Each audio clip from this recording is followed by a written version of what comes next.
right, it's long overdue, but we got to get to it. This is the exclusive review for Thor, Love, and Thunder. This is the fourth installment in the Thor series, if you will, and it continues right after the events of Avengers Endgame, as we see Thor himself tagging along with the team of the Guardian of the Galaxy. And honestly, it was something that I was really excited to see, because whenever MCU does any crossover stuff, it's always fun. I love the dynamic. I love the exchange between characters and just different worlds and different realms put together. It's always very entertaining. It's the charm of, I think, MCU overall. With Thor, Love, and Thunder, we have Thor once again with his new ultimate weapon, Stormbringer, or I think, yeah, that's the weapon. As he seems to have a bit of an identity crisis this time around. He doesn't know what he wants to do with his life now that he doesn't really take up the mantle of the God of Thunder, and he doesn't really oversee his own kingdom, which is New Asgard. And so he's sort of out on this sort of journey of self-exploration and trying to figure out what is his purpose in life. And comes along with it is a new antagonist that surely challenges Thor himself, played by Christian Bale, Gorr, the God Butcher. And I was really excited for this because I'm always stoked for a villain that is dark, mature, and has a really solid motivation. And Christian Bale, not only in terms of performance, but in terms of this character's motivation, really feels justifiable. And it's always that clash between good and evil. But I'll say there's some gray areas here, because you really feel for Gorr as a villain, and his actions do have some justifications, because the whole idea is that in these different realms in the universe, there's deities who are responsible for those who worship them and follow them, but they can be ignorant, they can be arrogant and selfish, and Gorr just believes that, we shouldn't rely our fates and our destinies on a higher being or an omnipotent being, that, we should hold those destinies to ourselves. I think that's a really great message, but coming from an evil guy. So it makes for a very interesting antagonist, and the movie all around has, again, that same comedic tone that comes from the influence of Taika Waititi, who is the same director who, helmed Thor Ragnarok, and people consider that one of the better Marvel movies out there, justifiably so. And he's back at it again with Thor, Love, and Thunder, with a lot more rock music, a lot more of that 80s synth sort of vibe to it. And some people have complained that the movie tends to maybe detract a little bit from the emotional aspect. Like, you can't really get emotionally invested because there's just a lot of comedy in the film. And I get where they're coming from, but I'll be honest, I didn't find it so ham-fisted like some people and some critics have complained.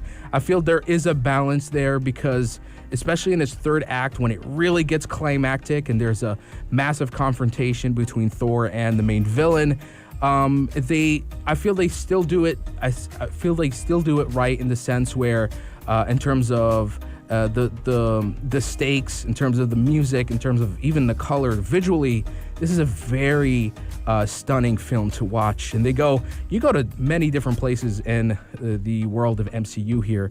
You get to even dabble a little bit in the pantheons, which I won't talk too much about, but if you've seen the trailer, I think that's a spoiler enough. They do also introduce, they reintroduce Jane Foster, who was Thor's past lover. I was very worried that it felt like a very forced character into the story, but no, they did a really good job of rewriting her and reworking her character and giving her a sort of development that we don't get to see in those last movies, because she sort of just disappeared, and they try to rework that and try to make sense of her return. And again, I won't dabble into too much about it, but Natalie Portman did do a solid job playing as the mighty Thor. being chosen by Mjolnir. And there's sort of like this really entertaining, you could say, love triangle between Thor himself, his past hammer Mjolnir, as well as his ex Jane Foster. And again, there's a lot of comedic aspects to this movie that could either throw you off, or actually you might really enjoy. And I'm on the side where I really enjoyed a lot of the comedic aspect of Thor: Love and Thunder. And again, it does have a very endearing finale, one that helps develop Thor as a character. But I will say one of my gripes about the film is that they really dumbed down Thor. He's a lot more, I wouldn't say idiotic, but he, for someone who's been doing this for a long time, he seems like a hero who's not sure on what next step he should make. And he sometimes feels like he's fumbling around whenever he is put into a corner. So, for someone who's now had 4 movies, I feel like in some way he kind of went backwards as a character. That kind of annoys me, honestly. I just thought they'd do a better job with him, but I guess it's the style of the movie they want to go for.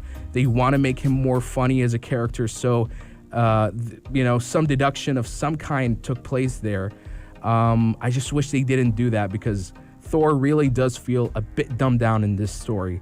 However, overall, it's a really solid film, enjoyable, and if you can excuse the comedy, which could, again, comedy's subjective, right? So you might find some parts funny, some other parts, just kind of flies over your head.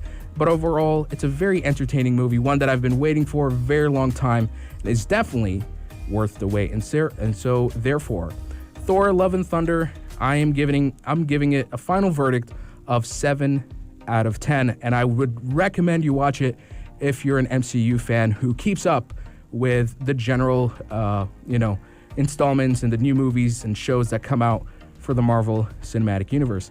Now, I'd love to hear from you guys. Text me, 4215, it's Slaughter Do. Have you gotten the chance to watch the film, and what do you think of it? Share your personal opinions or your critiques, whatever it is, right here on The Evening Buzz. If you liked this episode of The Evening Buzz, drop a like and subscribe. Be sure to follow us on Instagram for all our daily updates and top stories.